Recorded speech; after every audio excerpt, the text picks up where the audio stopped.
નમસ્કાર દર્શક મિત્રો, તો પુરુષાર્થ ટેક્સ સિમ્પ્લિફાઈડ કાર્યક્રમની સાથે હું છું સ્મિતા. આપણે આજે વાત કરીશું ઇન્કમ ટેક્સ વિશે. ઇન્કમ ટેક્સના કાયદાની અંદર જે શબ્દો વપરાય છે તેના વિશે. ગયા એપિસોડમાં આપણે જીએસટીને લઈને વાતચીત કરી હતી અને તેના કાયદા વિશે પણ આપણે સરળ ભાષામાં સમજ્યા હતા. હવે આપણે આજે વાત કરવાની છે ઇન્કમ ટેક્સના શબ્દોના કાયદા વિશેની. તો ખાસ આપણે આજે ચર્ચા કરવાના છીએ આ મુદ્દા ઉપર.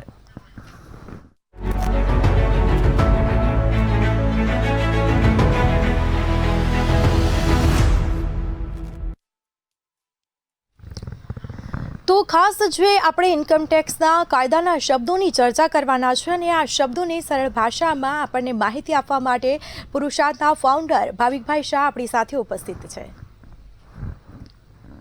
જી ભાવિકભાઈ, મંતવ્ય ન્યૂઝમાં આપનું સ્વાગત છે. નમસ્કાર.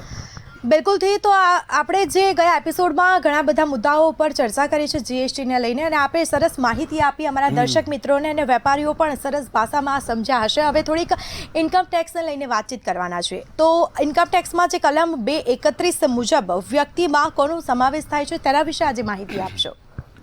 વ્યક્તિ એટલે એકચ્યુઅલી વ્યક્તિ જ નહીં કે જેમ આપણે માણસ કહીએ એવું નહીં, પણ ઇન્કમ ટેક્સમાં જે કોઈ પણ વ્યક્તિની વ્યાખ્યામાં વ્યક્તિગત ઇન્ડિવિજ્યુઅલ પર્સન પણ આવી જાય, કંપની આવી જાય, HUF આવી જાય, ફર્મ આવી જાય, એસોસિએશન ઓફ પર્સન આવી જાય, આર્ટિફિશિયલ જ્યુડિશિયલ પર્સન પણ આવી જાય. એટલે જે કોઈ પણ પર્સન છે, SSE છે, જે ટેક્સ પેયર છે કોઈ પણ પ્રકારના, એ તમામને વ્યક્તિ તરીકે ઓળખવામાં આવે છે ઇન્કમ ટેક્સમાં.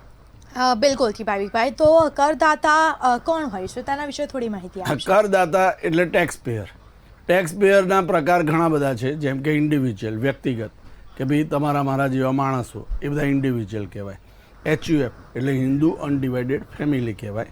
પછી કંપની છે, જેમ કે આ બધી કંપનીઓ ઘણી બધી છે, રિલાયન્સ છે, ટાટા છે, આ બધી કંપનીઓ છે. એ સિવાય ફર્મ, પાર્ટનરશિપ ફર્મ છે, લિમિટેડ લાયબિલિટી પાર્ટનરશિપ છે, ટ્રસ્ટ હોય, એસોસિએશન ઓફ પર્સન હોય, આર્ટિફિશિયલ જ્યુડિશિયલ પર્સન હોય, લોકલ ઓથોરિટીઝ જેમ કે આ અમદાવાદ મ્યુનિસિપલ કોર્પોરેશન, એ બધા જે વ્યક્તિઓને એ બધા કરદાતા ગણવામાં આવે છે ઇન્કમ ટેક્સ માટે. બિલકુલથી. તો આપણે જે આ કરદાતાને લઈને વાત કરી કે કરદાતા કોણ છે, હવે વાત કરીશું કે આકારણી વર્ષ એટલે શું તેના વિશે થોડી માહિતી આપશો. હવે આકારણી વર્ષ એટલે એસેસમેન્ટ યર. એસેસમેન્ટ યર એટલે જે પાછલું વર્ષ છે, ફાઇનાન્શિયલ યર, કે જે વર્ષની ઇન્કમ આપણે નેક્સ્ટ યરમાં એસેસ કરવાની છે.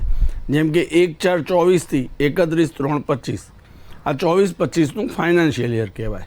એ વર્ષ દરમિયાન જે કોઈ પણ આવક આપણે થઈ 31 માર્ચ 25 રાતે 12 વાગ્યા સુધી 24-25 ફાઇનાન્શિયલ યર ચાલુ હોય, એની જે કંઈ પણ આવક થઈ છે એ બધી જ આવકનું એસેસમેન્ટ 1/4/25થી શરૂ થાય. કારણ કે જ્યાં સુધી વર્ષ પૂરું થયું નથી ત્યાં સુધી તમે કેટલું કમાયા એ તમે નક્કી નથી કરી શકતા. વર્ષ પૂરું ના થાય, આજે તમે 25 માર્ચ 2025 1 કરોડ રૂપિયા કમાયા છો, પણ 26 માર્ચે કશું બી થયું, લોસ થયો, તો તમારું ઝીરો પણ થઈ જઈ શકે છે. એટલે વર્ષ પૂરું થશે નહીં, એટલે એક વર્ષ, દરેક વર્ષની આવક, જે આવકનું વર્ષ છે એના પછીનું નેક્સ્ટ ઇમિજિએટ યર એ એસેસમેન્ટ યર, આકારણી વર્ષ કહેવામાં આવે છે. બિલકુલથી. તો હવે થોડું પાછલું વર્ષ એટલે શું તેના વિશે. પાછલું વર્ષ એટલે previous year, that is called financial year. કે ભાઈ 24-25 ફાઇનાન્શિયલ યર, તો એનું એસેસમેન્ટ યર 25-26 થશે. એવી જ રીતે 25-26 ફાઇનાન્શિયલ યર પણ આવશે પાછું, અને એનું એસેસમેન્ટ યર 26-27 થશે. 1/4/25 થી 31/3/26 જે અત્યારે ચાલુ છે, that is called financial year. તો એ 25-26 ફાઇનાન્શિયલ યર એ પાછલું વર્ષ ગણવાનું. પણ એ ક્યારે પાછલું વર્ષ ગણાશે? 26-27 માટે. 26-27 આકારણી વર્ષ માટે, 25-26 પાછલું વર્ષ થશે. બિલકુલથી. તો આપણે આકારણી અને આ પાછલું વર્ષ અલગ અલગ રીતે સમજ્યા, પરંતુ હવે શું આકારણી વર્ષ અને જે પાછલું વર્ષ છે એ અલગ હોઈ શકે ખરા? આ બંને અલગ જ થયું ને એક જાતનું, કે ભાઈ પાછલું વર્ષ પ્રીવિયસ યર એટલે ઇન્કમ યર છે, કે જે વર્ષની ઇન્કમ બીજા નેક્સ્ટ ઇમિજિએટલી પ્રિસીડિંગ નેક્સ્ટ યરમાં, કે ભાઈ 24-25 ફાઇનાન્શિયલ યરનું એસેસમેન્ટ યર 26-27 ના થાય, 24-25 ફાઇનાન્શિયલ યરનું એસેસમેન્ટ યર 25-26 થાય, અને 25-26 ફાઇનાન્શિયલ યર બોલીએ તો એનું એસેસમેન્ટ યર 26-27 થાય. એટલે એ રીતે બંને વર્ષ અલગ અલગ પડે છે, કે ભાઈ ફાઇનાન્શિયલ યર અને એસેસમેન્ટ યર. બિલકુલથી. તો આકારણીમાં શેનો સમાવેશ થાય છે તેના વિશે થોડી વાત કરીશું. આકારણીમાં એસેસમેન્ટ, રીએસેસમેન્ટ કે બેસ્ટ જજમેન્ટ એસેસમેન્ટ, આ બધી જ વસ્તુનું જે આપણી ઇન્કમ એસેસ કરવામાં આવે કે આપણી ઇન્કમ પગારની આવક કેટલી છે, ધંધાની આવક કેટલી છે, શેર બજાર મૂડી નફાની આવક કેટલી છે, કે હાઉસ પ્રોપર્ટીની આવક કેટલી છે, આ બધા અનેક સોર્સિસમાંથી આપણી જે કંઈ પણ આવક થઈ છે એમાં એસેસમેન્ટ, રીએસેસમેન્ટ ગણો કે બેસ્ટ જજમેન્ટ એસેસમેન્ટ, એ બધું જ આકારણીમાં ગણાઈ જાય છે. હવે જે આ માની લીધેલ કરદાતા હોય છે તેના વિશે તેનું ઉદાહરણ આપો ને તેના વિશે થોડી દર્શક મિત્રોને માહિતી આપશો. માની લીધેલ કરદાતા એટલે કે એવી વ્યક્તિ જે પોતે ટેક્સ લાયબિલિટી એની પોતાની નથી થતી. જેમ કે કોઈ વ્યક્તિ એક્સપાયર થઈ ગયા ડ્યુરિંગ ધ ફાઇનાન્શિયલ યર, કે અત્યારે 25-26 ફાઇનાન્શિયલ યરમાં કોઈ વ્યક્તિ એક્સપાયર થઈ જાય છે 1 જાન્યુઆરી 2026, તો હવે એના જે વારસદારો છે, જે એનું લીગલ હેર, એ લીગલ હેર એના માટે માની દીધેલ કરદાતા થઈ જશે. એટલે લીગલ હેરનું બે રીતે એસેસમેન્ટ થશે, એનું પર્સનલ પણ થશે અને જે વ્યક્તિનો એને વારસો મળ્યો છે એને એ વ્યક્તિનું જે કંઈ પણ આવક થઈ છે એની ઉપર જે કંઈ પણ ટેક્સ લાયબિલિટી છે એ ટેક્સ લાયબિલિટી એણે એનું રિટર્ન ફાઇલ કરવું પડશે લીગલ હેર તરીકેનું, અને એને માની લીધેલ કરદાતા ગણવામાં આવશે ટેક્સ પર્પઝ માટે. હા બિલકુલથી. તો આ જે કસૂરવાર કરદાતા હોય છે એટલે શું હોય? એ એસએસસી ઇન ડિફોલ્ટ, કે ભાઈ જે કરદાતાની સામે કોઈ પણ પ્રકારની ટેક્સની કે વ્યાજની કે દંડની ટેક્સ, ઇન્ટરેસ્ટ કે પેનલ્ટી એ કંઈ પણ રિકવરી બાકી હોય તો એવા એસએસસીને, એવા કરદાતાને કસૂરવાર કરદાતા કહેવામાં આવે છે. હા બિલકુલથી. તો આ જે મહત્તમ સીમાદર હોય છે એ શું હોય છે? Maximum marginal rate of tax. બરાબર, એ maximum marginal rate of tax એટલે કે જે મેક્સિમમ રેટ છે ઇન્કમ ટેક્સનો સ્લેબ અત્યારે 0% ચાલુ થાય કે ભાઈ 4 લાખ સુધી 0% છે, 4 થી 8 લાખ સુધી 5% છે, 8 થી 12 લાખ સુધી 10% છે, પછી 15 છે, 20 છે, 25 છે, 30 છે, તો મેક્સિમમ રેટ 30% થયો, પ્લસ 4% એજ્યુકેશન સેસ સરચાર્જ હોય છે, એટલે 31.2% એ maximum marginal rate of tax થઈ ગયો. બિલકુલથી. અને જે સરેરાશ ટેક્સ દર કેવી રીતે શોધાય છે? હા, સરેરાશ ટેક્સ દર એટલે એવરેજ રેટ ઓફ ટેક્સ, કે જ્યારે કોઈ વ્યક્તિની 15 લાખની આવક થાય છે તો એ 15 લાખની આવકમાંથી એને જે કંઈ પણ કપાતો બાદ થતા કે ટેક્સ ફ્રી ઇન્કમ બાદ થતા, સપોઝ એને 1 લાખ રૂપિયા ટેક્સ ભરવાનો આવ્યો તો 1 લાખ ભાગ્યા 15 લાખ એટલે એવરેજ લગભગ 6-6.5% જેવો ટેક્સ રેટ થયો. એ એવરેજ રેટ ઓફ ટેક્સ એ પર્ટિક્યુલર એસએસસી માટે છે. એવી રીતે દરેક એસએસસી માટે પોતાની આવકના આધારે કોઈની 7 લાખ જ ઇન્કમ છે, 0 ટેક્સ આવ્યો તો 0 રેટ થઈ ગયો એવરેજ રેટ. કોઈની 40 લાખ ઇન્કમ છે, એને 10 લાખ ભરવાનો આવ્યો તો એના માટે 25% એવરેજ રેટ થઈ ગયો. એટલે એવી રીતે દરેક એસએસસી વાઇઝ પોતાની ટેક્સ લાયબિલિટીના આધારે જે ટેક્સ રેટ ગણવામાં આવશે એ એવરેજ રેટ ઓફ ટેક્સ થશે. હા બિલકુલથી. તો આ આવકની વ્યાખ્યા કેવા પ્રકારની હોય છે તેના વિશે થોડી માહિતી આપશો. આવકની વ્યાખ્યા ઇન્કમ ટેક્સમાં ઇન્ક્લુઝિવ વ્યાખ્યા છે, એટલે સમાવેશી, કે આવકમાં શું શું ગણવામાં આવશે એવી રીતે વ્યાખ્યા આપવામાં આવી છે. આવકમાં બેઝિકલી 5 હેડ પાડવામાં આવ્યા છે ઇન્કમ ટેક્સ માટે, કે પગારની આવક, કે તમને જે કંઈ પણ પગાર કે મહેનતાણું મળશે એ તમારી આવક ગણાશે. બીજી મકાન મિલકતની આવક, ત્રીજી છે ધંધા વ્યવસાયની એની આવક, ચોથી છે મૂડી નફાની આવક, અને પાંચમી છે કે જે આ 4 હેડમાં ક્યાંય પણ નથી આવતી એ બધી ઇન્કમ ફ્રોમ અધર સોર્સિસ આવે. એટલે આવી રીતે જે વસ્તુઓનો આવકમાં કઈ કઈ વસ્તુઓનો સમાવેશ થશે એ બધું ઇન્કમ ટેક્સમાં ડિટેલ્સમાં આપવામાં આવ્યું છે. એટલે આવકની વ્યાખ્યા એક પ્રકારની સમાવેશી ઇન્ક્લુઝિવ ડેફિનેશન ગણવામાં આવે છે. હવે વાત કરીશું તો થોડી ખેતીની આવક એટલે શું તેના વિશે થોડી માહિતી આપશો. Agriculture income. Agriculture income basically જો બીજી કોઈ ઇન્કમ ટેક્સેબલ ના થતી હોય તો ટેક્સ ફ્રી હોય છે. અને એગ્રીકલ્ચર ઇન્કમ એટલે ફક્ત ખેતી, એટલે જે ખેડૂત ખેતી કરે છે એના જે કંઈ પણ ઉત્પાદનો વેચે છે એ ટેક્સ ફ્રી થશે, પ્લસ જમીનમાંથી આવતું ભાડું. ખેતીની આવક જો જમીન ભાડે આપવામાં આવી છે ખેતીની તો એ ભાડું પણ એના માટે એગ્રીકલ્ચર ઇન્કમ જ કહેવાશે. હા બિલકુલથી. તો શું નર્સરીમાંથી થતી આવક ખેતીની આવક છે ખરી? નર્સરીમાં જે કંઈ પણ રોપા ઉછેર કરવામાં આવે છે ફ્રૂટ્સના કે કોઈ પણ પ્લાન્ટ્સ કે ફ્લાવર્સના, તો આ બધા જે કંઈ પણ ઝાડ રોપવામાં આવે, એનો ઉછેર કરવામાં આવે ને એનું વેચાણ કરવામાં આવે તો એ ઓકે ટેક્સ ફ્રી છે, એ એગ્રીકલ્ચર ઇન્કમ જ ગણવામાં આવે છે. હા બિલકુલથી. અને જો જમીન ભારતની બહાર હોય તો ખેતીની આવક તેને ગણાવી શકાય ખરી? નહીં, આઉટસાઇડ ઇન્ડિયા જે કંઈ પણ જમીન છે એમાંથી જો તમને ઇન્કમ થાય છે તો એ ખેતીની ઇન્કમ નહીં ગણાય, પરંતુ એ income from other sources, IFOS કહેવામાં આવે છે એને. હા બિલકુલથી. તો આ ડિવિડન્ડમાં શું હોય છે? ડિવિડન્ડ એટલે દરેક કંપનીઓ જ્યારે એના શેર હોલ્ડરને નફામાંથી ભાગ આપે છે, એ નફામાંથી જે કંઈ પણ ભાગ મળે છે શેર હોલ્ડરને એ ડિવિડન્ડની આવક કહેવામાં આવશે. અને આ ડિવિડન્ડની આવક શેર હોલ્ડર માટે પણ ટેક્સેબલ છે અને કંપનીએ પણ એની ઉપર ટેક્સ ભરવો પડે છે. હવે આ શું શેર પ્રીમિયમ ડિવિડન્ડ ગણાય ખરી? નહીં, શેર પ્રીમિયમ એ ડિવિડન્ડ નથી ગણવામાં આવતું, પણ એક જાતનો મૂડી નફાની આવક કહેવામાં આવે છે, મૂડી પ્રાપ્તિ કહેવામાં આવે છે કંપનીઓ માટે. કે જેમ કે કોઈ કંપની શેર, અત્યારે ઘણા બધા IPO આવે છે તો 10 રૂપિયાનો શેર હોય ફેસ વેલ્યુ, અને કંપની એને 500 રૂપિયામાં આપે છે, તો કોઈ પણ વ્યક્તિ એના 100 શેર લેવા માંગશે તો એણે 50,000 રૂપિયા આપવા પડશે, પણ એને ફક્ત શેરની ફેસ વેલ્યુ એટલે કે ફક્ત 1,000 રૂપિયાની જ ફેસ વેલ્યુના શેર મળશે. બાકી 49,000 કંપની માટે શેર પ્રીમિયમની ઇન્કમ કહેવાય. એ એના માટે એક કેપિટલ રિસિપ્ટ છે. હવે કંપની ભવિષ્યમાં જ્યારે પણ ડિવિડન્ડ આપશે, કે સપોઝ 50% ડિવિડન્ડ આપ્યું નફામાંથી, તો 50% ડિવિડન્ડ આપશે કંપની, તો આ ફેસ વેલ્યુ પર જ ડિવિડન્ડ ગણાય. એટલે ફક્ત 1,000ના 500 રૂપિયા છે, એટલે 500 રૂપિયા શેર હોલ્ડરને ડિવિડન્ડ મળશે.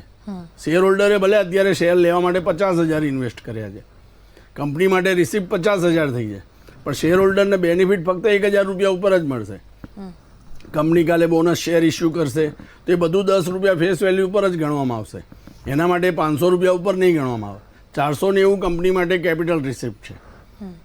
બિલકુલથી. તો આ વ્યવસાય જે છે એમાં શેનો સમાવેશ કરવામાં આવતો હોય છે? વ્યવસાય એટલે વ્યક્તિની પર્સનલ સ્કિલ, જેમ કે ડૉક્ટર છે, એન્જિનિયર છે, વકીલ છે, CA છે, આ બધાના જે કંઈ પણ કામ કરે છે એ વ્યવસાય કહેવામાં આવશે, કારણ કે એ લોકો કોઈ પ્રોડક્ટ વેચતા નથી. પણ બિઝનેસ એન્ડ પ્રોફેશન એટલે બિઝનેસ એ વસ્તુ ગુડ્સ રિલેટેડ છે, જ્યારે પ્રોફેશન એ આવી રીતે વ્યક્તિની કાર્યકુશળતા ઉપર આધાર રાખતો. બિલકુલથી. તો હવે આ જે વ્યવસાય સેવા છે એટલે શું? વ્યવસાય એ વન ટાઈપ ઓફ સર્વિસ છે. એ બિઝનેસ એન્ડ પ્રોફેશન એટલે પ્રોફેશનલ સર્વિસીસ ગણાશે. એટલે જ્યારે પણ ટેક્સેબિલિટી આવશે ત્યારે બિઝનેસનું ટેક્સેબિલિટી 44 AD આવે છે, જ્યારે આ પ્રોફેશન માટે 44 AD એ લાગે છે. બિલકુલથી. હવે આ જે મૂડી મિલકત હોય છે એટલે શું, તેના વિશે થોડી દર્શક મિત્રોને માહિતી આપશો? મૂડી મિલકત, કેપિટલ એસેટ. આજે કોઈ પણ વ્યક્તિ બિઝનેસ કરે છે તો બિઝનેસ માટે જે કંઈ પણ વસ્તુઓ ઇન્વેસ્ટ કરશે કે જે કંઈ પણ વસ્તુઓનું ટ્રેડિંગ કરશે એ એના માટે સ્ટોક ઇન ટ્રેડ કહેવાય. જ્યારે એ બિઝનેસ નથી કરતો કે એ વસ્તુનો ઉપયોગ એના બિઝનેસ માટે યુઝ નથી કરતો તો એ એના માટે પર્સનલ યુઝની થશે, એ કેપિટલ એસેટ કહેવાય. એક એક્ઝામ્પલ તરીકે કોઈ પણ જ્વેલર્સ છે, જ્વેલર્સ પાસે જ્વેલરી ઢગલાબંધ પડી છે. એક જ્વેલરી એવી છે કે જે એની દુકાનમાં શોકેસમાં મૂકે છે. એ શા માટે શોકેસમાં મૂકે છે? કે એના કસ્ટમર એની પાસે એ વસ્તુ લેવા આવે અને વેચે. ઓકે, તો આ વસ્તુ એના માટે સ્ટોક ઇન ટ્રેડ થઈ, આ કેપિટલ એસેટ નથી થતી. પણ એ જ વસ્તુ સપોઝ એક દાગીનો એણે એની વાઈફને કરી આપ્યો છે, એની ડોટરને કરી આપ્યો છે, એક નેકલેસ કરી આપ્યો છે, તો વાઈફ એના ઘેર રાખશે, એ શોકેસમાં નહીં મૂકે. તો એ વાઈફને જે નેકલેસ આપ્યો છે એ એના માટે કેપિટલ એસેટ થશે.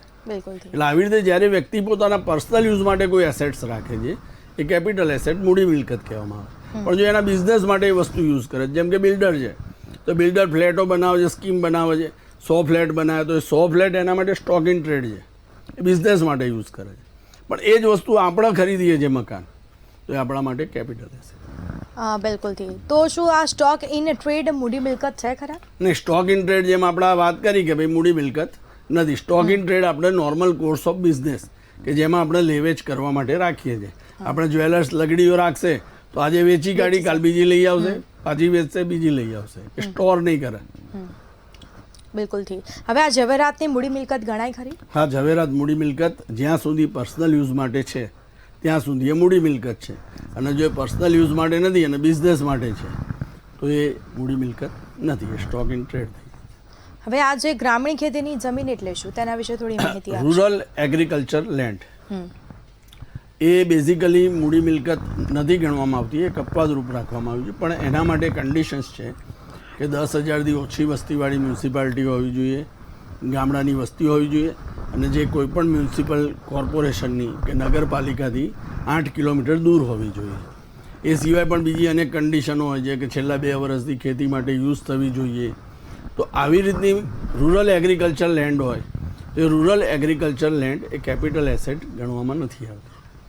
બિલકુલથી. તો આજે ટૂંકા ગાળાની મૂડી મિલકતની સામાન્ય મર્યાદા શું હોય છે? ટૂંકા ગાળા મૂડી મિલકત જે છે એ શોર્ટ ટર્મ અને લોંગ ટર્મ 2 રીતે ગણવામાં આવે છે, કારણ કે એના આધારે એની ઉપર ટેક્સ રેટ ને બધું ડિસાઇડ થાય છે આગળ જતાં. એટલે મૂડી મિલકત જે છે એ શોર્ટ ટર્મ ક્યારે કહેવાશે? જો શેર હોય, શેર એ પણ વન ટાઈપ ઓફ મૂડી મિલકત જ છે. આપણે શેરમાં ઇન્વેસ્ટ કરીએ છીએ તો એ આપણા માટે કેપિટલ એસેટ થશે. પણ જો કોઈ શેર બ્રોકર છે, શેરનો ટ્રેડર છે કે જે શેરની રોજ લેવેચ કરે છે, તો એના માટે મૂડી મિલકત નથી એ. તો શેરના કેસમાં હોલ્ડિંગ પીરિયડ 12 મહિના કે એથી વધારે હશે તો એ લોંગ ટર્મ થશે, અધરવાઇઝ એ શોર્ટ ટર્મ થશે. એટલે જો કોઈ પણ શેર 12 મહિના કરતાં ઓછા ટાઈમ માટે આપણે હોલ્ડ કરીએ છીએ, કે આપણે અત્યારે અદાણી ટોટલ ગેસ લીધો તો એ શેર આપણે આજે લઈએ છીએ 3 મહિનામાં વેચી દઈએ છીએ, તો એ આપણા માટે શોર્ટ ટર્મ એસેટ થઈ ગઈ, શોર્ટ ટર્મ કેપિટલ એસેટ. પણ એ જ વસ્તુ આપણે 12 મહિના પછી વેચીએ છીએ, કે આજે ધારો કે 6 માર્ચે લીધો, 6 માર્ચ 2026 અને 6 માર્ચ 2027 પછી વેચીશું તો એ લોંગ ટર્મ એસેટ થઈ ગઈ. પણ એ જ વસ્તુ સપોઝ જ્વેલરી હોય કે જમીન મકાન હોય તો એ માટે હોલ્ડિંગ પીરિયડ 2 વર્ષ 24 મહિનાનો ગણવાનો આવે છે, કે 24 મહિનાથી ઓછા પીરિયડ માટે જો આપણે કોઈ એસેટ હોલ્ડ કરીશું તો એ શોર્ટ ટર્મ કહેવાશે, અધરવાઇઝ એ લોંગ ટર્મ કહેવાશે. એવી રીતે અમુક બોન્ડ હોય છે તે બધા માટે 36 મહિનાનો ટાઈમ છે, કે 36 મહિના કરતાં ઓછા પીરિયડ માટે હોલ્ડ કરીશું તો એ શોર્ટ ટર્મ ગણાશે, અધરવાઇઝ એ લોંગ ટર્મ ગણાશે.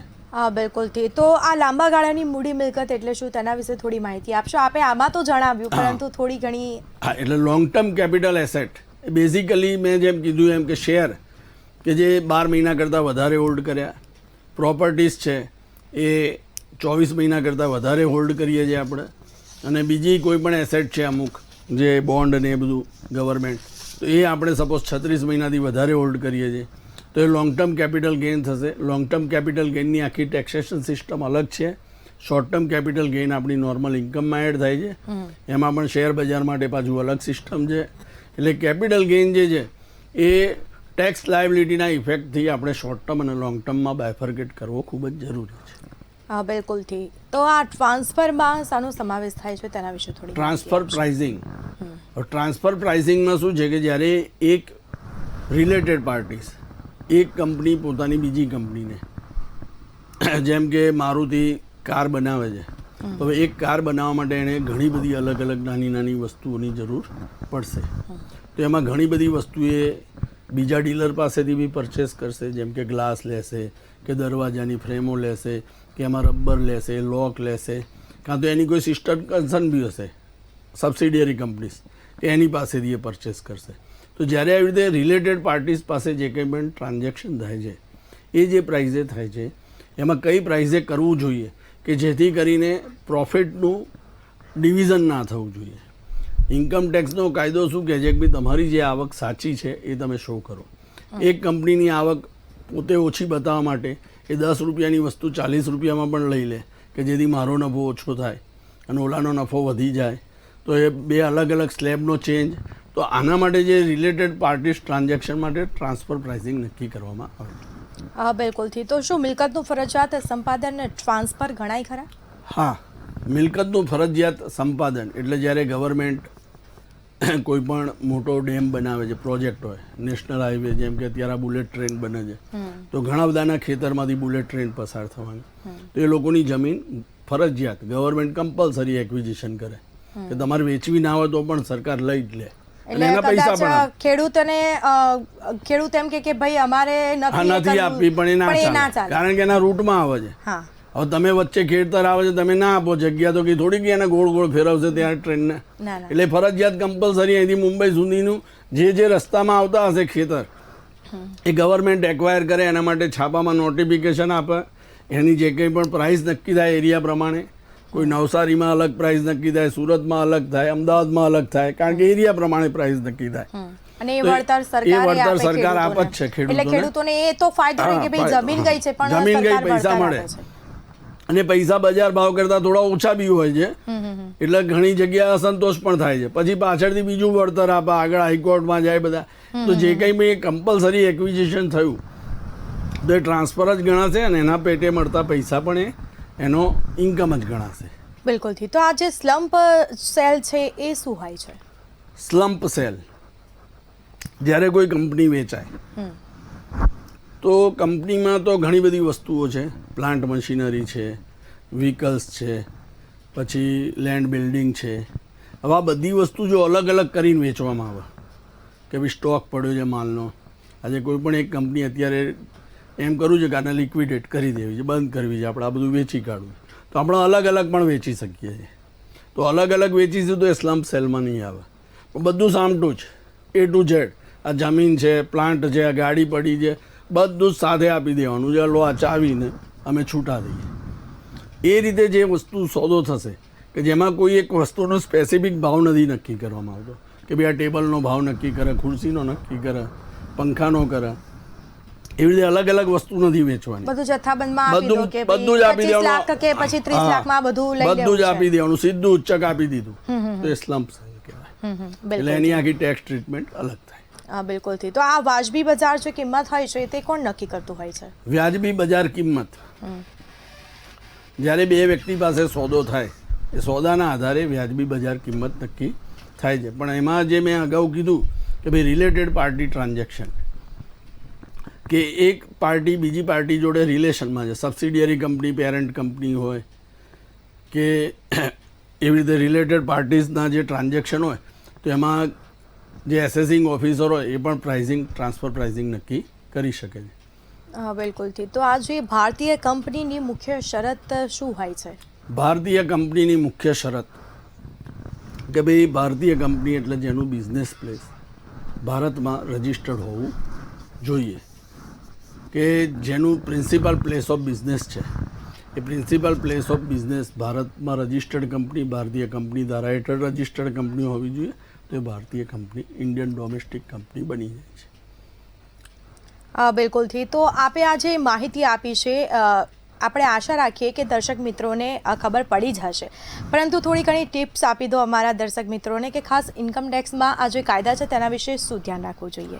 ઇન્કમ ટેક્સના કાયદા વિશે એક તો અત્યારે નવી રિજીમ, જૂની રિજીમ, આવું ઘણું બધું અંદર કોમ્પ્લિકેશન આવી ગયું છે, જે આપણે આગળ પણ ચર્ચા ઘણી બધી થશે. તો જ્યારે પણ તમે કોઈ પણ પ્રોપર્ટી લો છો, વેચો છો, કે બેંક એકાઉન્ટ ઓપરેટ કરો છો, બેંકમાં ટ્રાન્ઝેક્શન કરો છો, કેશ ભરો છો, કેશ ઉપાડો છો, તો આવી દરેક વખતે ખાસ પોતાના ટેક્સ એક્સપર્ટ જે બી હોય, કન્સલ્ટન્ટ, એમની સલાહ લેવી જોઈએ. એ સલાહ લીધા પછી જ આપણે કાર્ય કરવું જોઈએ. જો એકવાર તમે કાર્ય કરી નાખશો અને પછી સલાહ લીશો તો એ વસ્તુ રિવર્સિબલ નથી, કે એકવાર ખાતામાંથી 3 લાખ રોકડા સામટા ઉપાડી લીધા અને પછી તમે સલાહ લેવા જશો તો એનો કોઈ મતલબ નથી. એકવાર ઉપાડતા પહેલાં તમે પૂછો કે ભાઈ મારે આ રીતનું આ કામ કરવાનું છે, એના માટે આ રીતે પૈસાની જરૂર છે, તો હું કેશ ઉપાડું કે બાય ઓનલાઈન ટ્રાન્સફર કરું કે શું કરું, જે કંઈ પણ ટેક્સ એક્સપર્ટની સલાહ લેવી જોઈએ, જેથી તમે ટેક્સ પ્લાનિંગ કરી શકો. અધરવાઇઝ તમારું એનું એ જ કામ ટેક્સ ઇવેઝનમાં જતું રહેશે, તો એ તમારા માથે પેનલ્ટીનો બોજો ઊભો થઈ જશે. બિલકુલથી. તો ભાવિકભાઈ, અમારા દર્શક મિત્રોને સરસ જીએસટીને લઈને બી આપે માહિતી આપી હતી અને આજે ઇન્કમ ટેક્સને લઈને બી આપણે તેના કાયદાના શબ્દો વિશે ચર્ચા કરી છે અને સરળ ભાષામાં આપે જે દર્શક મિત્રોને માહિતી આપી તે બદલ આપનો ખૂબ ખૂબ આભાર.